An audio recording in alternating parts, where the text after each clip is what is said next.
ओम श्री नवनाथाय नमः. अध्याय 6. मित्रांनो, हा अध्याय ऐकल्याने आपल्या शत्रूला मोह होईल व शत्रूच्या मनातील कपट दूर होऊन तो मित्र बनेल, असं या अध्यायाची फलश्रुती आहेत. चला तर या अध्यायाला सुरुवात करूयात.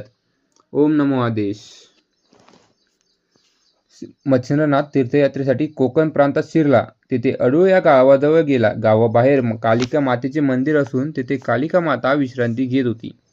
ही देवी पूर्वी शंकराच्या हातातील प्रमुख अस्त्र होती. तिने कित्येक राक्षसांचा वध केला.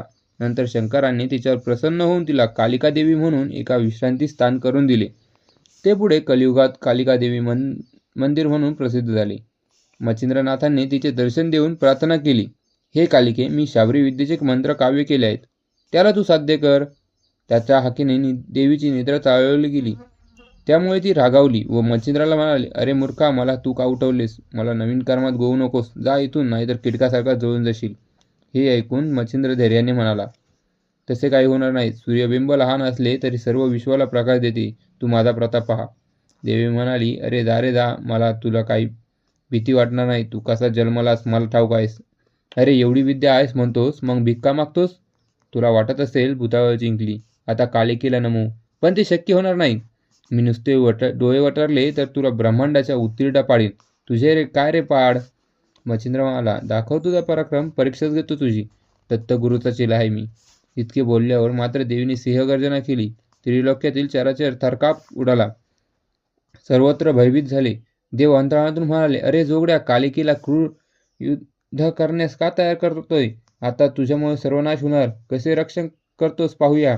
देवी ओरडून म्हणाली, अरे जोगड्या, पृथ्वी ही खालची तळी, मी वरची तळी. आता या जात्यात सर्वांसकट तुला भरडून काढते. त्यातून कसा काय वाचतोस तेच पाहते.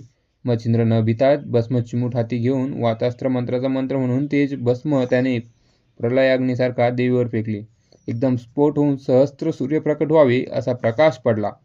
त्यावेळी कालिका शक्ती व वासवी या आकाशात परस्परांशी भिडल्या. पण कालिकेने वातास्त्र गिळून टाकले. तेव्हा एकादश रुद्राचे मंत्र म्हणून मच्छिंद्राने 11 रुद्र प्रकट केले. पण कालिकेने मृत्युंजय मंत्राच्या सुक्तांनी सर्व रुद्रांना शांत केले. पण ते मच्छिंद्रनाथाकडे येऊन गुप्त झाले. मग त्याने वज्रास्त्र मंत्र फेकले. पण कालिकेने ते आपल्या पायांनी दडपताच ते उत्तरेकडील शिळभद्र पर्वतावर आपटले. त्यामुळे तो पर्वत तुटला व त्याची उंची अर्धी झाली. गुज्जर देशाच्या पुढे उंच पर्वत उरला नाही. तिथपासून तर रामेश्वरापर्यंत पर्वतांची ओळ राहिली. देवीने वज्रास्त्र नष्ट केले. मग मच्छिंद्राने गुप्तपणे वाताकर्षण अस्त्र योजले व त्याचा मात्र कालिके शरीरात गुप्तपणे प्रवेश झाला. तिचे शरीर अचेतन होऊन पृथ्वीवर कोसळले. त्याखाली सर्व पर्वत चिरडले. वृक्षांचा चुरडा झाला. पडता पडताच तिने कैलासनाथांचे स्मरण केले. दावा उमानाथ दावा, अशी मनोमन प्रार्थना केली. ती सूक्ष्मवाणी कैलासपती शंकराच्या मनात उमटली व आपली शस्त्रशक्ती संकटात सापडली आहे हे त्यांना तत्काळ समजले. नंदीवर आरूढ होऊन पृथ्वीवर आले. तेथे येताच मच्छिंद्रनाथाने भक्तिभावाने शिवचरणी लोटांगण घातले. शंकरांनी मच्छिंद्रनाथाला पोटाशी धरले आणि म्हणाले, बाळा, तू मोठा चमत्कार केलास, माझ्या हातातले शस्त्र जिंकून घेतलेस. असे म्हणून शिवशंकरांनी त्याला आलिंगन दिले. मच्छिंद्रनाथ म्हणाला, आदिनाथ, ही तुमची कृपा. बद्रिकावनाथ दत्तगुरूंकडून तुम्हीच माझे 6 महिनेपर्यंत रक्षण करून विद्या दिवलीत. शंकर म्हणाले, तू आता कालिकेला सावध कर. मच्छिंद्रनाथ म्हणाला, तुम्ही आपला वरदहस्त माझ्या मस्तकी ठेवा. ही शस्त्रशक्ती तुमच्या हातात होती.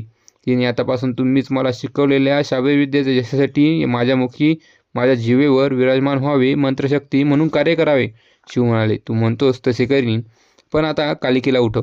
शंकराच्या सांगण्याप्रमाणे मच्छिंद्राने मंत्र मागे घेतल्यामुळे कालिका उठली. शंकरांना पाहून तिने प्राणरक्षणाचे कार्य करण्याबद्दल स्तुती केली. मग शंकरांनी तिला सांगितले, जशी तू माझ्या हाती शस्त्रशक्ती म्हणून इतके वर्षे राहिलीस, तशी यापुढे मच्छिंद्रनाथाच्या मदतीला जाऊन जगदुत्कार करावास ही माझी विनंती आहे. कालिका सुमाळे, स्वामी तुमची दासी, सांगाल तिथे जाईल व सांगाल ते काम करीन. मग मच्छिंद्रनाथा म्हणाली, बाळ, तुला काव्य मंत्रातून जिथे माझे नाम घालशील तिथे मी सिद्धी होईल. कालिका शक्ती मच्छिंद्रनाथांचे स्वाधीन करून शिव कैलासावर गेले. मच्छिंद्रनाथांना कोकण प्रांतात उत्तरेच्या दिशेला निघाला.